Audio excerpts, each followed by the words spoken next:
प्यारे साथियों, कैसे हैं आप लोग। दोस्तों आज आप लोगों के लिए एसएससी जीडी के एक प्रैक्टिस सेट लेके आए हैं जिसमें हिंदी का प्रैक्टिस सेट होने वाला है। दोस्तों एसएससी जीडी में 20 क्वेश्चन हिंदी के पूछे जाते हैं और यही 20 क्वेश्चन लेके आए हैं। तो दोस्तों आप लोग इस 20 क्वेश्चन में कितने क्वेश्चन कर पाते हैं आप लोग ज़रूर कमेंट करके बताइएगा, और प्रैक्टिस सेट कैसे लगेगी आप लोग ये भी कमेंट करके ज़रूर बताइएगा।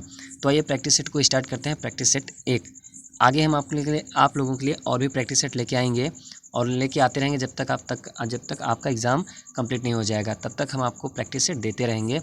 तो आइए स्टार्ट करते हैं इस प्रैक्टिस सेट को। Question number 1। दोस्तों क्वेश्चन नंबर 1 है, यहाँ लगभग कोई 2 दर्जन के करीब संतरे हैं। इस वाक्य की अशुद्धि दूर करने के लिए निम्न में से सही वाक्य पहचानिए। तो दोस्तों हमें सही वाक्य पहचानने के लिए बोल रहा है कि यहाँ लगभग कोई 2 दर्जन के करीब संतरे हैं। इस वाक्य में हमको अशुद्धि है, अशुद्धि को दूर करने के लिए सही वाक्य क्या होगा। ये गलत शब्द लिखा है, हमें सही वाक्य चुनना है। तो दोस्तों क्या होगा, तो कौन सा ऑप्शन होगा आप लोग बताइए, सोचिए, उसके बाद हम आपको बताते हैं।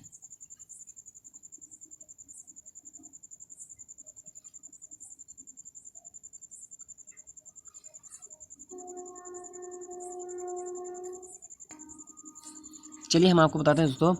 तो यहाँ लगभग 2 दर्जन संतरे हैं, ये ऑप्शन आपका सही होगा। बाकी यहाँ करीब कोई 2 दर्जन संतरे हैं, यहाँ लगभग 2 दर्जन के करीब संतरे हैं, ये भी गलत है। और यहाँ कोई 2 दर्जन करीब संतरे हैं। दोस्तों गलत क्यों है ये भी मैं आपको बताऊँगा, क्यों ये सही है और क्यों ये गलत है।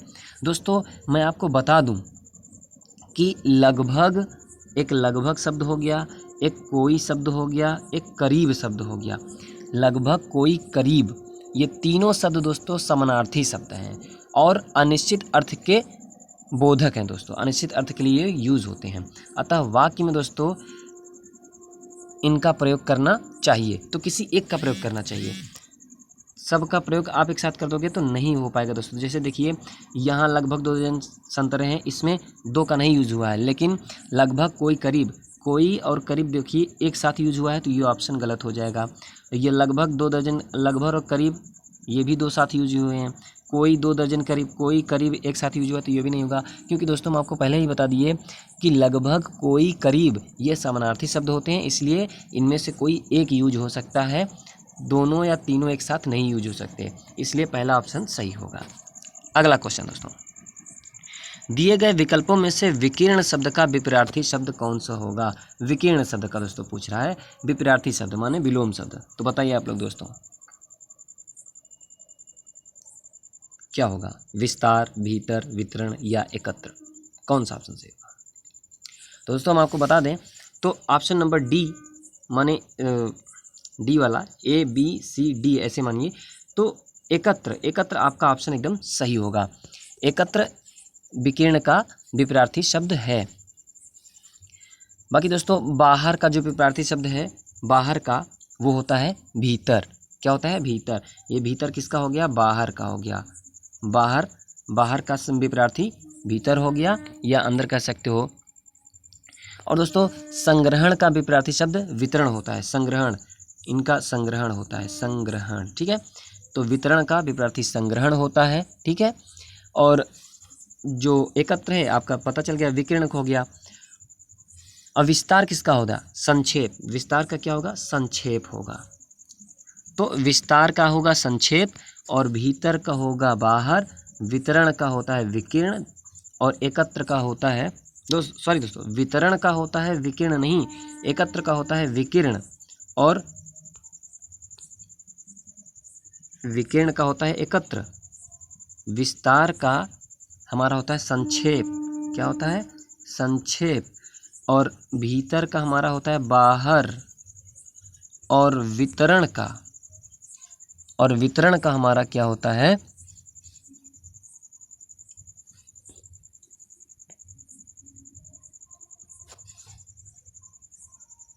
क्या होता है दोस्तों, संग्रहण। वितरण का संग्रहण होता है। तो ठीक है। अगला क्वेश्चन, वेदों की संख्या कितनी होती है। तो वेदों की संख्या आप लोग बताइए कितनी होती है, 3, 2, 1 या 4। तो दोस्तों वेदों की संख्या 4 होती है, ठीक है। कौन कौन से जानते हैं, ऋग्वेद होता है, उसके बाद कौन सा होता है, सामवेद होता है, सामवेद, फिर यजुर्वेद, ठीक है, यजुर्वेद और एक अथर्ववेद होता है। ऋग्वेद, सामवेद, यजुर्वेद और अथर्ववेद, ये 4 वेद होते हैं। निम्न में से बंधु शब्द का बहुवचन, बंधु शब्द का बहुवचन रूप कौन सा होगा? बताइए दोस्तों, बंधुओं होगा या बंधु वर्ग होगा या बंधु होगा या बंधुएं होगा? बताइए कौन सा ऑप्शन सही होगा। तो दोस्तों बंधु का शब्द का जो बहुवचन रूप होता है वो बंधुओं होता है। दोस्तों क्या होता है? बंधुओं होता है। दोस्तों हम आपको बता दें कि हिंदी का जो उकारांत एवं उकारांत माने छोटा ऊ हो या बड़ा ऊ, छोटा ऊ को उकारांत बोलते हैं और बड़ा ऊ को उकारांत बोलते हैं। इन संज्ञाओं को बहुवचन बनाने के लिए हमें क्या करना पड़ता है? ओ शब्द यूज़ करना पड़ता है। ओ शब्द हम लास्ट में जोड़ देंगे तो हमारा वही बहुवचन बन जाएगा। तो बंधु में हम ओ शब्द अगर जोड़ देंगे तो क्या बन जाएगा? बंधुओं बन जाएगा। तो यही हमारा ऑप्शन सही हो जाएगा। ठीक है, बहुवचन बनाने के लिए ऊ या उकारांत आ जाए या उकारांत आ जाए, यानी छोटा ऊ या बड़ा ऊ अगर आता है तो आप बहुवचन बनाने के लिए उसमें ओ शब्द जोड़ देंगे तो वो हो जाएगा बहुवचन। तो पहला ऑप्शन सही होगा। एक पंथ दो काज, एक पंथ दो काज, इस लोकोक्ति का अर्थ बताइए दोस्तों कौन सा होगा? मुसीबत में और मुसीबत आ पड़ना, दोनों तरफ खतरा, या एक समय में 2 कार्यों की सिद्धि, या कहीं का भी न रहना। क्या होगा? एक पंथ दो काज। तो दोस्तों बताइए क्या होगा, हम आपको बताते हैं। तो इसका आंसर सही होगा एक समय में 2 कार्यों की सिद्धि, माने एक ही टाइम पे 2 कार्य हम कर लेंगे तो वहाँ होगा एक पंथ दो काज। कहते नहीं है, एक ही टाइम पे अगर 2 कार्य हम करते हैं तो कहता है एक पंथ दो काज हो गया, माने एक पंथ दो काज हो रहा है। ठीक है दोस्तों, तो यहाँ पे इस लोकोक्ति का यही मतलब होगा। साकेत महाकाव्य पर कवि, साकेत महाकाव्य पर कवि मैथिली शरण गुप्त को कौन सा पारितोषिक प्राप्त हुआ? पारितोषिक मतलब दोस्तों समझ लो कि पुरस्कार। ठीक है, पुरस्कार, पारितोषिक मतलब हो गया पुरस्कार। तो साकेत महाकाव्य पर कवि मैथिली शरण गुप्त को कौन सा पारितोषिक प्राप्त हुआ? तो बताइए, सार्क लिटरेरी अवार्ड मिला, या ज्ञानपीठ मिला है, या सरस्वती मिला है, या मंगला प्रसाद मिला है? तो आप लोग बताइए कौन सा ऑप्शन सही होगा। दोस्तों करेक्ट आंसर होगा मंगला प्रसाद पुरस्कार। मंगला प्रसाद पुरस्कार साकेत महाकाव्य पर मैथिली शरण गुप्त को मिला है। कब मिला है दोस्तों? ये 1936 में मिला है। कब मिला है? 1936 में साकेत महाकाव्य पर मैथिली शरण गुप्त को हिंदी साहित्य सम्मेलन प्रयाग द्वारा, हिंदी साहित्य सम्मेलन प्रयाग द्वारा मंगला प्रसाद पारितोषिक या पुरस्कार प्राप्त हुआ है 1936 में। ठीक है दोस्तों, अगला क्वेश्चन, लोहे के चने चबाना, लोहे के चने चबाना निम्नलिखित में से कौन सा विकल्प इस मुहावरे का उचित अर्थ दर्शाता है? तो लोहे के चने चबाना, इसका क्या अर्थ होगा? लोहे के चनों का शौकीन होना, या चनों के लिए मारे मारे फिरना, या बहुत कठिनाई का सामना करना, या बहुत खतरा उठाना? कौन सा होगा दोस्तों, आप लोग बताइए। बताइए दोस्तों कौन सा ऑप्शन सही होगा। तो दोस्तों हम आपको बता दें कि लोहे के चने चबाना का अर्थ होगा बहुत कठिनाइयों का सामना करना, बहुत कठिनाइयों का सामना करना। तभी कहते हैं ना लोहे के चने चबाना, तो बहुत कठिनाइयों का सामना करना लोहे के चने चबाने के बराबर है। ठीक है दोस्तों, अगला क्वेश्चन, अगरबत्ती की सुगंध से थकावट दूर हो गई, अगरबत्ती की सुगंध से थकावट दूर हो गई, निम्न में से इस वाक्य में प्रयुक्त काल बताइए, कौन सा काल होगा? तो दोस्तों वर्तमान काल या भूतकाल या भविष्यकाल, ये 3 काल होते हैं और तीनों काल को आपको हिंदी में पढ़ना होगा। और कौन सा काल इस वाक्य में है कि अगरबत्ती की सुगंध से थकावट दूर हो गई? कौन सा? ये अपूर्ण भूतकाल है, या पूर्ण भूतकाल है, या सामान्य भूतकाल है, या पूर्ण वर्तमान काल है? बताइए दोस्तों। तो दोस्तों इसमें सामान्य भूतकाल होगा, आंसर सामान्य भूतकाल करेक्ट आंसर होगा। दोस्तों कैसे होगा सामान्य भूतकाल, हम आपको बताते हैं। सामान्य भूतकाल कहते किसे हैं?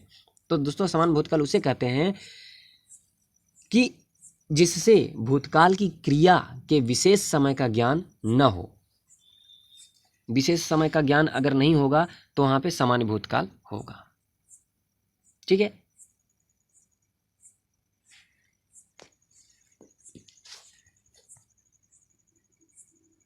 अगला क्वेश्चन दोस्तों,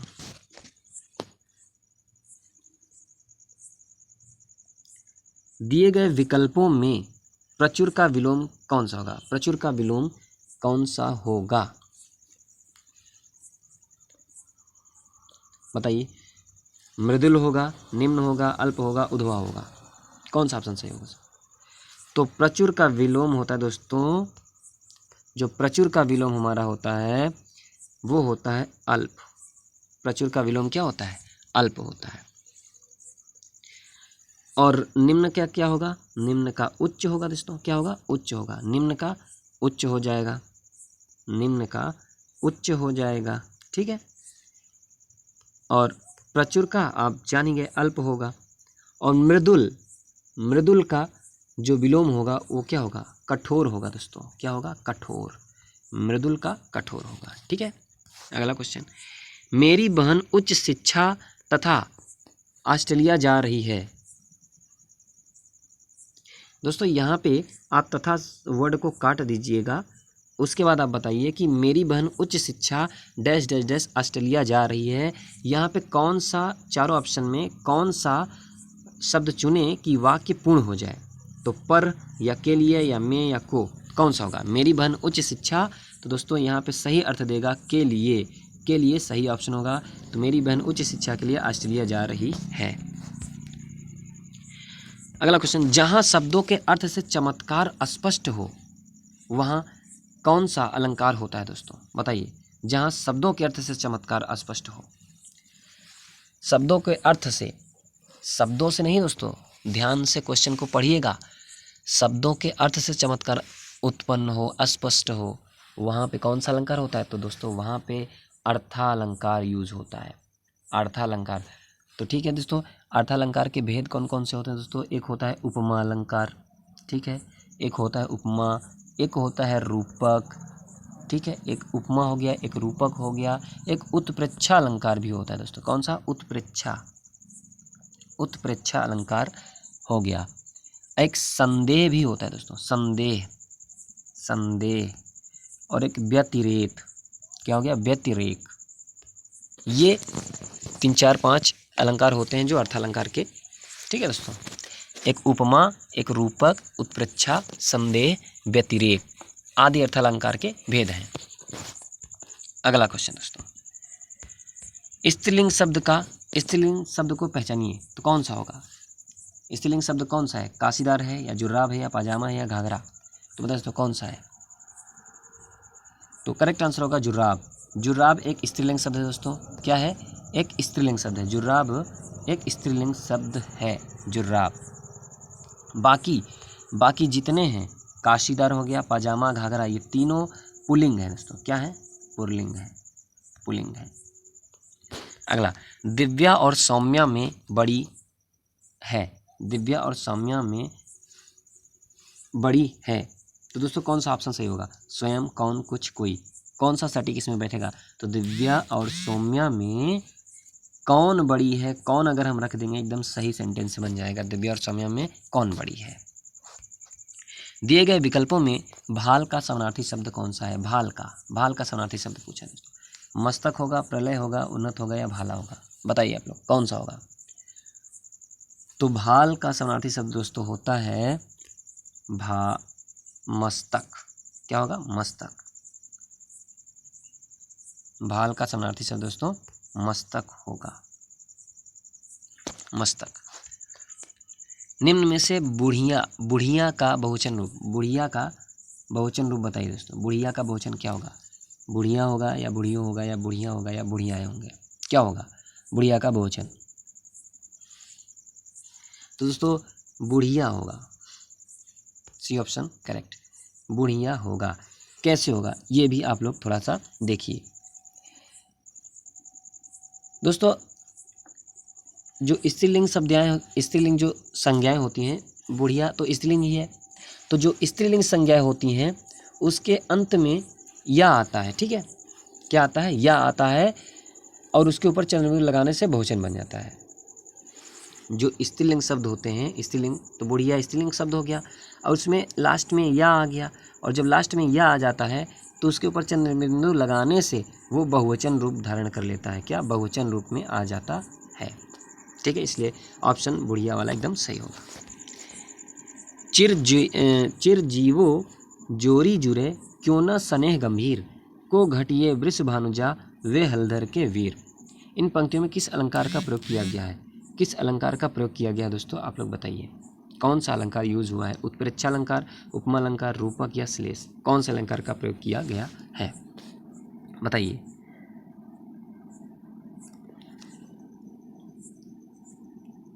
तो करेक्ट आंसर होगा दोस्तों श्लेष।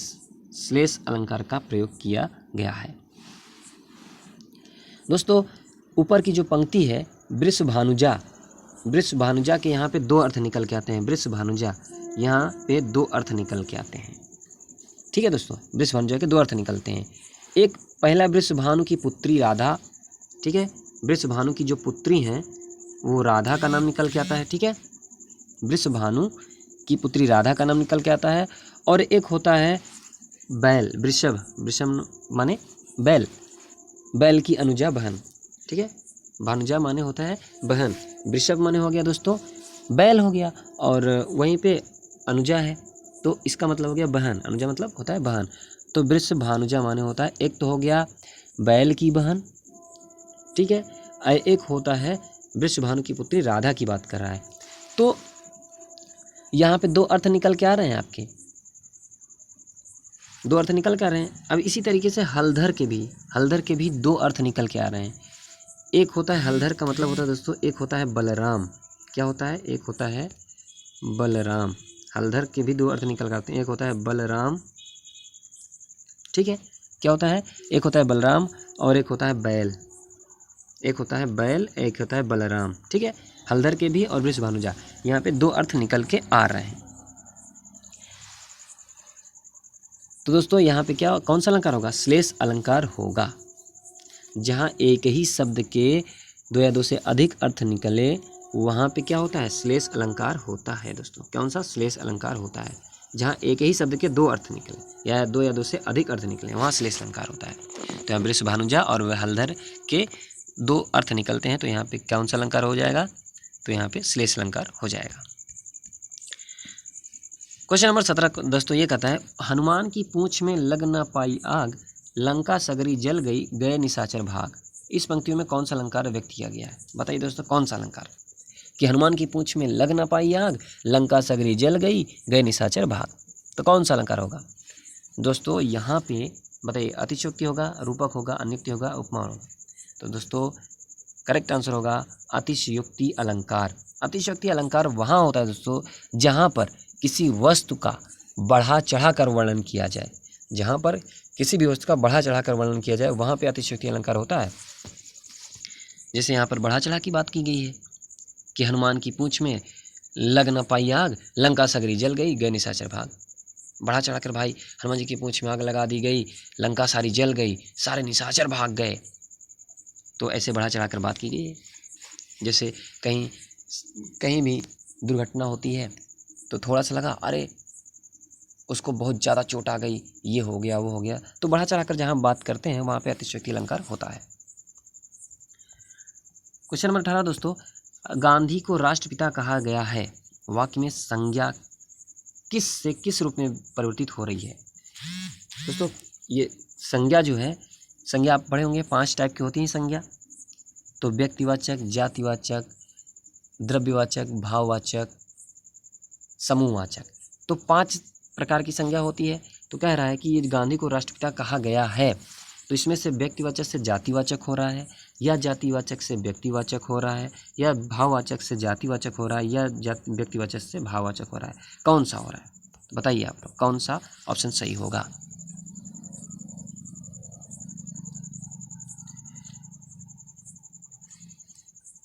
बताइए दोस्तों।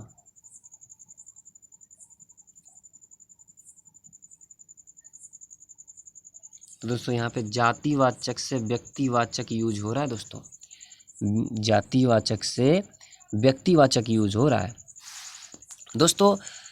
हम आपको बता दें, जब कोई जातिवाचक संज्ञा किसी विशेष व्यक्ति के लिए प्रयुक्त हो, जब कोई जातिवाचक संज्ञा किसी विशेष व्यक्ति के लिए अगर प्रयुक्त होती है तब वह जातिवाचक होते हुए भी व्यक्तिवाचक बन जाती है। जैसे कि गांधी राष्ट्रपिता, तो उनके लिए क्या हो रहा है? जातिवाचक होते हुए भी व्यक्तिवाचक बन जाती है। जैसे अब समझो, गांधी को राष्ट्रपिता कहा गया है, इस वाक्य में दोस्तों गांधी शब्द जातिवाचक होते हुए भी विशेष व्यक्ति के लिए प्रयुक्त हो रहा है, तो यहाँ पे क्या हो जाएगा, वो व्यक्तिवाचक संज्ञा हो जाएगा। तो यहाँ से जातिवाचक से व्यक्तिवाचक हो रहा है दोस्तों, जातिवाचक से वो व्यक्तिवाचक बना, क्योंकि वो किसी विशेष व्यक्ति के लिए यूज हो रहा है, तो गांधी एक विशेष व्यक्ति के लिए ही यूज हो रहा है। ठीक है दोस्तों, अगला शब्द, निम्न में से शुद्ध वाक्य पहचानिए। शुद्ध वाक्य को पहचानिए, कौन सा होगा। वाह कितना घृणित दृश्य है, छी कितना घृणित दृश्य है, ओह कितना घृणित दृश्य है, आह कितना घृणित दृश्य है। कौन सा सही होगा, चारों में कौन सा सही होगा बताइए। तो दोस्तों छी कितना घृणित दृश्य है, ये एकदम सही होगा, ऑप्शन नंबर बी एकदम सही होगा। कैसे सही होगा, देखो देखिए दोस्तों कैसे ये सही हो रहा है। जब वाक्य में घृणा का वर्णन किया जाए दोस्तों, घृणा का, ये जितने हैं सब यहाँ घृणा घृणा लिखा है ना, घृणा घृणा, जब वाक्य में घृणा का वर्णन किया जाए तब छी का प्रयोग होता है दोस्तों, छी का।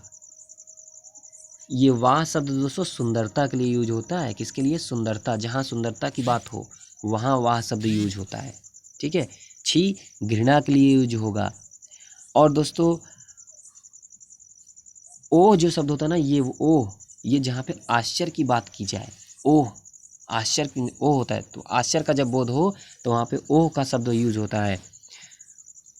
और जहाँ व्यथा का बोध हो वहाँ पे ओह का यूज होता है। ठीक है,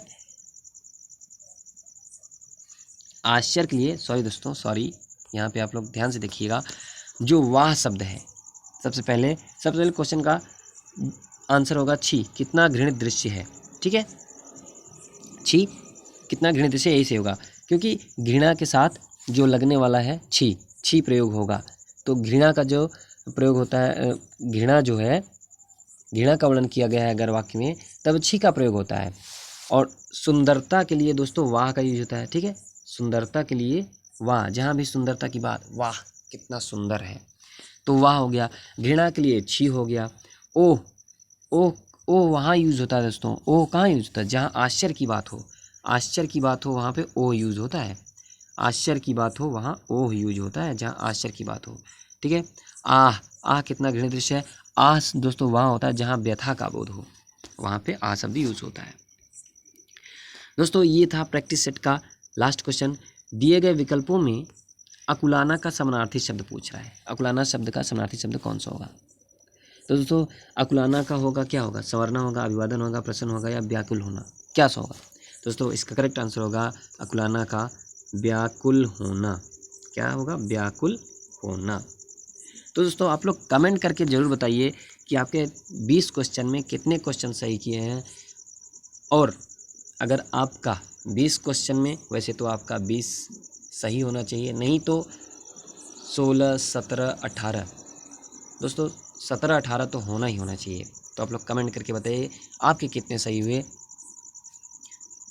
इसके बाद हम आप लोगों के लिए दोस्तों प्रैक्टिस सेट हिंदी का दूसरा लेके आएंगे, जिसमें भी हम 20 क्वेश्चन लेके आएंगे और हर क्वेश्चन में लगभग आपको समझाएंगे कौन कैसे हुआ।